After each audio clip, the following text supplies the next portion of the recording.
Mobile তো আরো মানুষ মজুমদার, তার বাবার নাম হইল সেলিমুদ্দিন মজুমদার, বেরেঙ্গা পার্ট 1। হে বেরেঙ্গা বাড়িতে বার হইয়া শিলচর মুখে রওনা দিছে। যাওয়ার সময় নতুন মসজিদের সামনে আইছে। আমার পরে হঠাৎ করিয়া একটা অটো তার সামনে ঘুরাই দিছে। এই অটোত ধাক্কা লাগিয়ে গিয়ে কারেন্টের গতিত গিয়ে তার মাথা পিঠিত গিয়ে ধাক্কা লাগিয়েছে। লাগার পর জায়গাতে স্পট ডেথ। মোটরসাইকেল দিয়ে বিদ্যুতের খুঁটিতে ধাক্কা মেরে মৃত্যু যুবকের। মর্মান্তিক দুর্ঘটনাটি সংঘটিত হয় মঙ্গলবার রাতে বেরেঙ্গা প্রথম খণ্ড এলাকায়। মর্মান্তিক মোটরসাইকেল দুর্ঘটনায় মাত্র 23 বছরের যুবকের মৃত্যু। জানা গেছে মঙ্গলবার রাত 9:30 নাগাদ শিলচর বেরেঙ্গা প্রথম খণ্ড এলাকায় দুর্ঘটনাটি সংঘটিত হয়। হত যুবক বেরেঙ্গা প্রথম খণ্ড এলাকারই বাসিন্দা বছর 23-এর রাখিল আহমেদ মজুমদার। স্থানীয়দের ভাষ্যমতে জানা যায়, একটি অটোরিকশার মুখোমুখি সংঘর্ষ এড়াতে গিয়ে নিয়ন্ত্রণ হারিয়ে ধাক্কা মেরে বসেন রাস্তার পাশে একটি বিদ্যুতের খুঁটিতে। এতে রাহিল গুরুতরভাবে আহত হয়। ঘটনার বিকট শব্দ শুনে স্থানীয়রা এসে তাকে উদ্ধার করে শিলচর মেডিকেল কলেজ ও হাসপাতালে পাঠান। মেডিকেলে পৌঁছার পর চিকিৎসকরা তাকে মৃত বলে ঘোষণা করেন। ঘটনাকে ঘিরে এলাকাবাসী তীব্র ক্ষোভ ব্যক্ত করেছেন।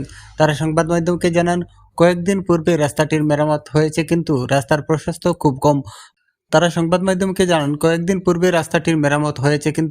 প্রশস্ত খুব কম। বাদ্রি সেতু চালু হওয়ার পর থেকে রাস্তাটিতে যানবাহন চলাচল বৃদ্ধি পেয়েছে, ফলে প্রতিনিয়ত দুর্ঘটনা সংঘটিত হচ্ছে। এদিকে রাস্তার সাইডবামের পাশে রয়েছে অনেকটা বিদ্যুতের খুঁটি। এগুলি সরানোর জন্য এবং রাস্তা প্রশস্ত করার জন্য বারবার বিভাগীয় কর্তৃপক্ষকে দৃষ্টি আকর্ষণ করা হলেও কোনো ব্যবস্থা নেওয়া হচ্ছে না। ফলস্বরূপ এই বিদ্যুতের খুঁটিতে ধাক্কা মেরে মৃত্যু ঘটেছে যুবকের। এই দুর্ঘটনায় এলাকায় শোকের ছায়া বইছে।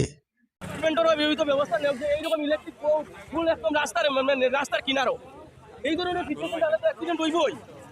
আপনারা দেখুন না, এই কতটা ইলেকট্রিক ফুল আছে, রাস্তার সাইড বাম নাই। রাস্তা বানাইছে, তার কোনো সাইড বাম নাই, প্রপার কোনো সাইড বাম নাই। উইদাউট সাইড বাম দিয়ে তারা খাস টাচ করাই গেল। দেখুন যে সাইড বাম রাস্তা দেখুন, ইলেকট্রিক পুল দেখুন। বারবার কইছি আমরা যে আপনারা ইলেকট্রিক পুলগুলো সরাইন, কোনো ধরনের ব্যবস্থা নেওয়া হন না। ইলেকট্রিক পুল যদি রাস্তার কিনারে থাকে তাইলে যে কোনো সময় তো ইয়া ধাক্কা লাগবই। কোনো কারণবশত ইয়া যদি ওইরকম হয়, এরকম একটা নিত্যদিন আমরা জয়ী গেছে অ্যাক্সিডেন্ট। আজকে যখন এই সাইডে কতটা ইলেকট্রিক পোল আছে, একটা ইলেকট্রিক পোল পাবো পর্যন্ত রাস্তার সাইড থেকে সরানি হয়েছে না। এইটাও আমি আজকে আপনার মাধ্যমে বিভাগীয় কর্তৃপক্ষের কাছে কইলাম যে অন্ততপক্ষে আমরা বাসার মতো শান্তিতে বাসার ব্যবস্থা করে দিন। রাস্তাঘাটের অবস্থা দেখুন, রাস্তার সাইজ ছোটো, ইলেকট্রিক পুল রাস্তার কিনারও, ইলেকট্রিক পুলও সরানি হয়েছে না, রাস্তা বড় করা হয়েছে না। তারপরে এইটা ন্যাশনাল হাইওয়ের মতো আবার গাড়িগুড়ি পাস দেওয়া হয়েছে। বড় বড় গাড়ি সকাল থেকে বিকাল পর্যন্ত কন্টিনিউয়াসলি ন্যাশনাল হাইওয়ের মতো গাড়িগুড়ি চলে। ওয়ারেজ এটা হলো একটা কমপ্লিট রেসিডেন্সিয়াল এরিয়া।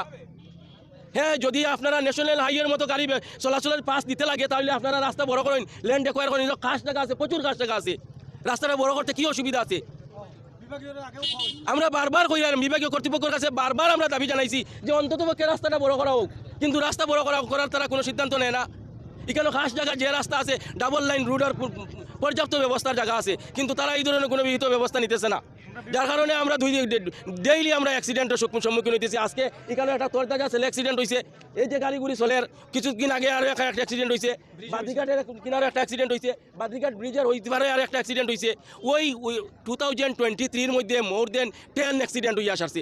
12 মাসের মধ্যে ইন এগ্রিগেটে দেখা গেলে প্রত্যেক মাসও একটা দুইটা অ্যাক্সিডেন্ট ওই লোকেশনের মধ্যে হইতেছে, খালি ওই লোকেশনের মধ্যে হইতেছে।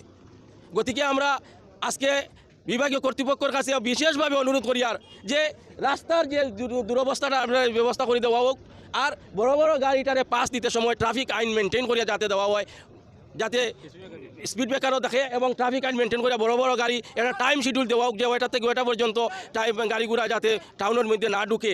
কারণ কেন স্কুলের বাচ্চারা আছে, সকালে স্কুল থেকে উঠার পরে স্কুলের বাচ্চারা তার স্কুলে যেত। এই ধরনের একটা ব্যবস্থা যাতে তারা করে, ইমিডিয়েট আমরা ব্যবস্থা নেওয়ার দিকে আমরা অনুরোধ করতেছি।